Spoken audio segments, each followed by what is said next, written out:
Zoe, Southam. All right, well, I'm happy to be back here And we got the commentary table. It's good to have you back, Steve. We got the female fighters back out. Oh, I love this. I love when the ladies bring it. Just show all the guys out there what brilliant technique and athleticism looks like. And this is not sexist, but the female fighters are better because a lot of the time this is a male-dominated sport. They're stuck with male training partners who can be bigger and heavier, and they have to be super technical. So we've seen this on Battle Arena time and time again, that the female fights are usually the best ones, the best technical exchanges, the best cardio, the best angles. You're gonna see some amazing fighting, I think, at this fight. And we got So Frontline always bringing it, and I saw the Frontline the Frontline lady getting her hair braided earlier on. They were definitely focused. As you can see, is Zoe Southam right now from SBJ. She's ready to go. Elin, Salmonson. Frontline, who she is representing, Frontline Gym. They have had so many fantastic fighters at Battle Arena. They come all the way from Norway. They bring these machines. They've had like 4 or 5 people. I think they had 5 golds at European Brazilian Jiu-Jitsu Championships. They got 2 or 3 guys in the UFC. They're just such an incredible gym. So well run, so well rounded. They got Tete Rios, one of the top Brazilian Jiu-Jitsu black belts in the world. He's ranked 5 or 6 in the world, no gi. He's their head Jiu-Jitsu coach. Such a good gym. Just incredible what can be done in Norway. We're going to see a little bit of a change of pace. Weighing 61.2 kilograms. Fight out of SBJ MMA. Zoe Southam. SBJ, all the way from Hertfordshire. And her opponent, the fighter in the blue corner, weighing 60.4 kilograms. Fight out of Frontline Academy. Elin, Salmonson. Elin looking mean. All the way from Norway. And you don't come this far to lose. Bit further than Hertfordshire. A little bit. 2 amateur wins under their belt, then go pro, head off to the UFC. Whoa, and Elin coming in with that high switch left kick, which we've seen work for Harvey Stacey earlier in the night. And she mixes up with another right. Ellen's got some flexible hips. She's very easily getting her legs so high.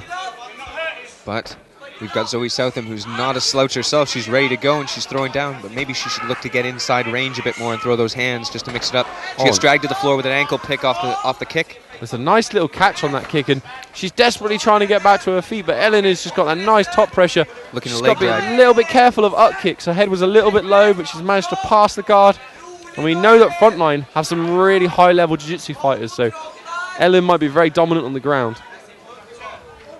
She's already passed into mount, and she's firing a few shots there from mount, which can be quite heavy. And Zoe, with that kind of double underhooks position from the bottom of mount, it's more of a survival thing than an escaping thing. Keep your head close to the chest. They can't load up. They can't hit you too hard. And then turn away from the shots so that the referee's warning of hitting the back of the head. But that's more Zoe. She's just turning away, making it difficult. And she's trying that bridge and roll, but Ellen's top pressure is really powerful. And this is going to be exhausting for Zoe, trying to hold her in, not take too much damage from these strikes, and try and escape this mount position. Elin being warned again about the back of the head.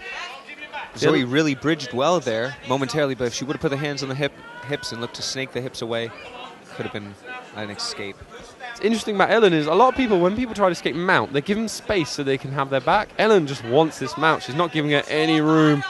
She's clearly a ground and pound machine. She's loving it. She's right here in the corner. We can see her, and she was breathing well. She's not loading up very hard. She's not throwing really just killer bombs. She's just throwing volume here. This is showing an excellent level of experience and a level of skill from Elin Salmonson. She's desperately trying to do like a leg drag there, maybe drag the leg into a half guard. But she is really stuck on the bottom of the mount here. Ellen's top pressure is incredible. Now she's looking to set up an arm triangle. Not really like a smooth setup, more just muscling it in, but she might have it. She's got the position, that's for sure. If she can get her hips off to the other side, to the same side as the lock, she's got it. She's got to get her hips low now, start squeezing up. Zoe's trying to pound her way out of it. That might not be the smartest thing to do. That's more like it. She's got to tie up those legs to stop Elin getting an angle, and it'll make it really hard to finish that arm triangle. Yes, now you've seen that Zoe has loaded up Ellen's hips. She's got them higher, which is going to make it way more difficult, and Elin just steps right back over in a mount. Good transitions by Elin. Zoe won't be discouraged. She'll continue to defend. I'm impressed by Zoe's defense. She did a really good job of stopping that arm triangle, but she's got to get out of this mount position. She's trying to kind of drag that leg in now into a half guard, keeping close. 10 seconds to go. Keeping her head on her chest is just stopping Elin getting enough power in those shots to really do any damage. But that was if there was ever a 10-8 round, that was it. Wow. But Zoe pops right back up and she's ready for round 2. Elin is elated with that performance in the first round.